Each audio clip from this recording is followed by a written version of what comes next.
Alors bonjour à tous et bienvenue dans ce nouvel audio. Donc aujourd'hui nous allons voir est-ce qu'il est possible que deux pervers narcissiques se mettent ensemble en couple. Alors oui, c'est tout à fait possible et en réalité c'est l'exemple même d'association de personnes malfaitrices, on va dire, parce qu'en réalité ce sont deux personnes qui vont avoir les mêmes ambitions et qui vont s'épauler.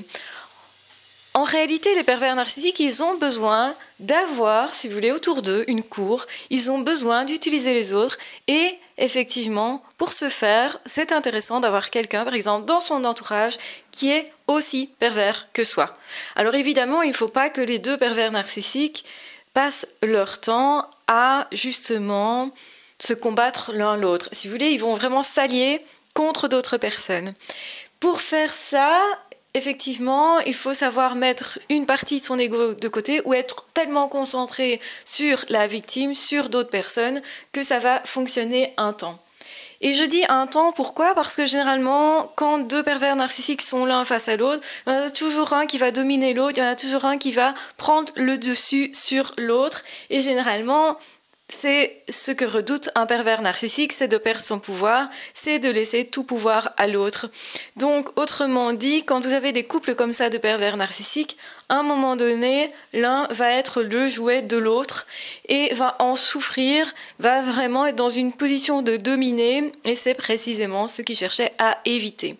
Malgré tout, des pervers narcissiques peuvent s'associer. Généralement, ça va être de courte durée ou parce que c'est familial. Donc, par exemple, les pervers narcissiques de la même famille vont s'associer, par exemple, pour taper sur le dos de la victime à un moment donné, mais généralement, ils vont pas être du tout dans la collaboration comme on pourrait l'entendre pour d'autres personnes. Ce n'est pas justement pour faire plaisir à l'autre, ce n'est pas justement pour le bien-être de l'autre, comme on pourrait le vivre par rapport à des personnes qui veulent se défendre. Donc des amis qui voudraient se défendre l'un l'autre, ils vont s'associer par amitié, par amour, par bienveillance. Ce qui n'est pas du tout le cas des pervers narcissiques. Ils vont le faire, les pervers narcissiques, pour eux, par égocentrisme, et dès que ce sera possible, ils vont aussi éventuellement attaquer les autres pervers narcissiques. Donc c'est-à-dire que eux, la toute puissance les intéresse tellement qu'ils vont aussi défaire leurs anciennes alliances pour aller casser les autres. Et c'est pour ça que vous voyez dans les familles des pervers narcissiques, quand il y a plusieurs pervers narcissiques dans la même famille, eh bien ils peuvent s'associer à certains moments et puis se descendre l'un l'autre à d'autres moments. Vous allez voir que c'est des personnes qui ne s'aiment pas du tout, qui ne s'estiment pas du tout. Et c'est ça qui est particulier, c'est qu'entre eux déjà ils sont en guerre, et puis ensuite ils vont aussi être en guerre contre des personnes extérieures qui ne sont pas pervers narcissiques, qui sont des victimes potentielles justement. Donc, effectivement, est-ce qu'un pervers narcissique peut être victime d'un autre pervers narcissique ? Eh bien oui, généralement c'est ça d'ailleurs qui l'a rendu pervers narcissique. Donc en même temps, celui qu'il est devenu a envie d'être comme le pervers narcissique, d'être dans la toute-puissance. Si vous voulez, il s'est révolté quelque part contre ce qu'il subissait en se disant « plus jamais ça » et pour ne pas subir, je vais le devenir moi-même. Alors, il y a une grosse différence entre je vais contre-manipuler et avoir des attitudes peut-être un petit peu manipulatrices, perverses, narcissiques pour me défendre, et le faire pour vraiment jouir du fait de descendre l'autre, du fait d'être dans la toute-puissance. La victime, généralement, qui se défend d'un pervers narcissique et qui ne l'est pas fondamentalement, elle va pas jouir du fait de faire mal à l'autre. Elle le fait pour le faire reculer, elle le fait pour reconquérir sa liberté, elle le fait pour récupérer la juste place, elle le fait pour rétablir une juste mesure, une justice en fait. Tandis qu'une personne qui est devenue perverse narcissique va le faire aussi pour sa toute-puissance, pour se prouver qu'il est plus grand, plus haut, plus ci, plus là, parce qu'en fait c'est un impuissant, parce qu'en fait c'est pas quelqu'un qui a du tout la puissance, c'est quelqu'un au fond d'eux qui est vide creux, qui n'a pas de quoi jouir de la vie, qui n'a pas en fait de quoi justement apprécier les choses. Donc bien faire la distinction entre ces cas de figure, c'est vraiment savoir exactement quelle place à chacun, et aussi comprendre que c'est pas parce que je vais me défendre d'un pervers narcissique, et d'ailleurs je ne vais le faire que par rapport à une personne qui serait comme ça, que je vais devenir pervers narcissique, pas du tout.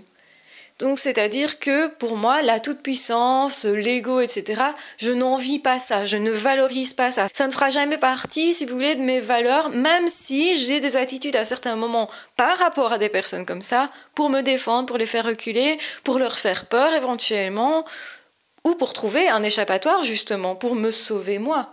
Donc si le but c'est de vous sauver vous, c'est complètement différent comme mécanisme que quelqu'un qui veut juste écraser l'autre parce que ça le fait jouir simplement d'avoir une position de pouvoir. Donc bien sûr que quand on reprend un petit peu de place, quand on fait reculer l'autre, ça donne une impression d'un peu plus de pouvoir, en fait de reprendre sa juste place. Donc quelque part on en jouit un petit peu, mais on ne sera jamais heureux de faire mal à l'autre ou de le détruire, etc. Ça ne va pas jusque-là quand on est une personne lambda, une personne normale, une personne qui ne fonctionne pas dans la perversité, si vous voulez. On ne veut pas utiliser l'autre, tout ce qu'on veut c'est qu'on nous foute la paix. Donc une victime vraiment d'un pervers narcissique qui n'est pas perverse narcissique est vraiment quelqu'un qui souhaite la paix, qui souhaite l'harmonie, qui souhaite simplement rétablir la justice. Donc il va éventuellement se venger, mais jusqu'à avoir assez. C'est pas le but, si vous voulez, que ça perdure. Qu'un pervers narcissique, il veut continuer, c'est pas s'arrêter, ça continue quand même, il veut continuer à faire mal, etc. Et il va s'associer justement dans ce but-là.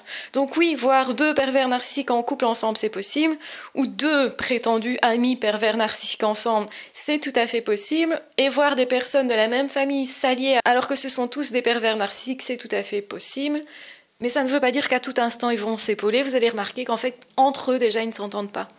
Et ça, c'est assez particulier. Parce que des amis, par exemple, ils s'entendent bien entre eux, ils ont de bonnes relations. Et puis il y a un truc qui arrive à un des deux. Et puis l'autre va le défendre, par exemple. Mais à l'intérieur du groupe, si vous voulez, ils s'entendent bien entre eux. Même s'il y a 10 personnes, par exemple, 10 personnes qui seraient amies, qui s'entendent vraiment bien, ils vont s'épauler entre eux. Donc les relations sont fluides, sont saines.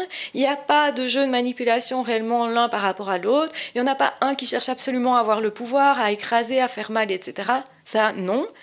Mais par contre, dès qu'il y en a un qui est en proie, par exemple, avec un pervers narcissique, ben les autres vont venir le défendre. Ils vont s'allier, mais ils vont s'allier dans quelque chose de sain.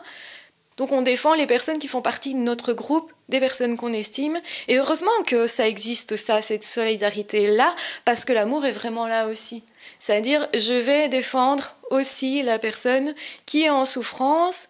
Justement, je ne vais pas laisser toute seule cette personne-là et on va s'allier contre le pervers narcissique, qui va reculer parce qu'il va avoir peur. Parce que, justement, eux, ils ne peuvent pas s'allier autant, si vous voulez. Donc les pervers narcissiques entre eux peuvent s'épauler d'une certaine façon, mais à l'intérieur, il y aura toujours des discordes, des disputes, des dysfonctionnements. Donc ils ne seront pas dans le même alliage, si vous voulez, que des personnes qui sont réellement amies, qui se respectent réellement. Ce sera complètement autre chose. Si vous voulez, les personnes qui vont s'entraider, ça va les grandir par cette expérience-là. L'un et l'autre, ils vont grandir. La personne qui est victime va devoir apprendre à demander de l'aide et à l'accepter des autres. Et les autres autour vont apprendre à donner de l'aide, à donner de l'attention, du soutien, etc. Et donc là, ça crée de la confiance, ça crée encore plus d'amitié, encore plus d'amour, encore plus de partage. Tandis que les pervers narcissiques, tous ensemble, qui vont s'allier contre une victime, c'est seulement pour prendre pouvoir, pour essayer de dominer, etc. Et quand on a dominé la victime, eh bien, on essaye en plus de dominer les autres. Donc, il n'y a pas d'alliance, c'est le combat continu, il n'y a pas d'apaisement, il y a toujours des perdants là-dedans, et on n'est jamais dans quelque chose qui grandit le groupe, si vous voulez. Il y en a un qui va se sentir en puissance pendant un moment, mais qui aura peur à tout moment d'être contrebalancé par quelqu'un d'autre, de perdre cette position-là, en fait. Ça n'existe pas du tout quand des amis, justement, affrontent quelqu'un en commun.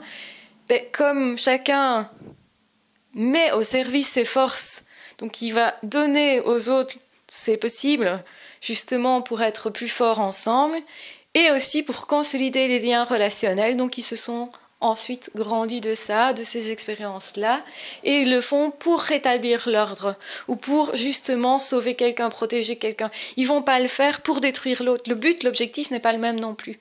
Donc il faut bien distinguer ça. Donc oui, 2 pervers narcissiques en couple, c'est possible, des pervers narcissiques en groupe, c'est possible, qui s'associent momentanément, c'est possible, mais la dynamique interne n'est pas la même et les rapports ne sont pas du tout les mêmes. Et ça, il faut bien comprendre parce que sinon, on va se dire, ils sont tellement puissants ensemble. En fait, non, ils sont tout le temps en train de se battre entre eux.